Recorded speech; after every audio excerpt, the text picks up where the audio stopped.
We have a healthy distrust of the government because good enough for government work ain't always good enough. So, the Arkansas legislature tried to do the right thing, and they said, if you take a chemical test, blood, breath, urine, saliva, at the request of law enforcement, then you get your own independent test, blood, breath, urine, saliva, but you got to pay for it. And if you're found not guilty, you get reimbursed. Now, let's set aside for a minute that that's a rich person's law, because poor people may not be able to afford that second test, so they don't get justice. But if that second sample is collected, what are the police supposed to do with it? Well, that's a question I got from an officer recently where he said, John, I don't mind taking people to get their second test, but once I get it, I don't know what to do. I mean, do I just hand it back to them because it's their sample? No, do not hand it back to them. As you are aware, there has to be a chain of custody. As you are aware, it has to be refrigerated if it's blood or urine. So there are times when certain steps have to be taken to preserve the integrity of that sample. You know what those things are. They don't.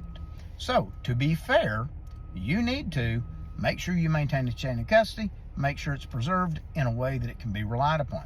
The second thing is, you can't just leave it to the hospital and let them test it, because they don't use gas chromatography. And the Department of Health has said specifically that it is only admissible if it's done through gas chromatography. It's not a forensic test at the hospital. It's not a result that could be relied upon. And it's not just people getting stuck with a needle or peeing in a cup. They need to be able to rely on the result. I know, I've heard all the arguments that it's their sample and it's up to them. Well, no, it's their sample. They get to pick how it's drawn. They get to get it tested on their own where they want it tested. But we do that by sending it to the crime lab and then letting them check out what's called a split sample. And the reason we do that is because with a split sample, we know that we can protect the integrity of the system, not just for the defendant, but for the government.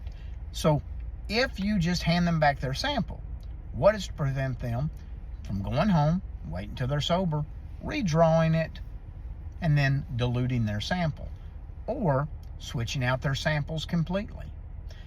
So there are reasons we have these steps, and the Arkansas Department of Health laid out these steps in a memo in 2017 and said, you have to collect the sample the same way you would an officer sample, and you send it to the crime lab of the health department. Now that's changed because it no longer goes to the health department, but you have to send it to the crime lab.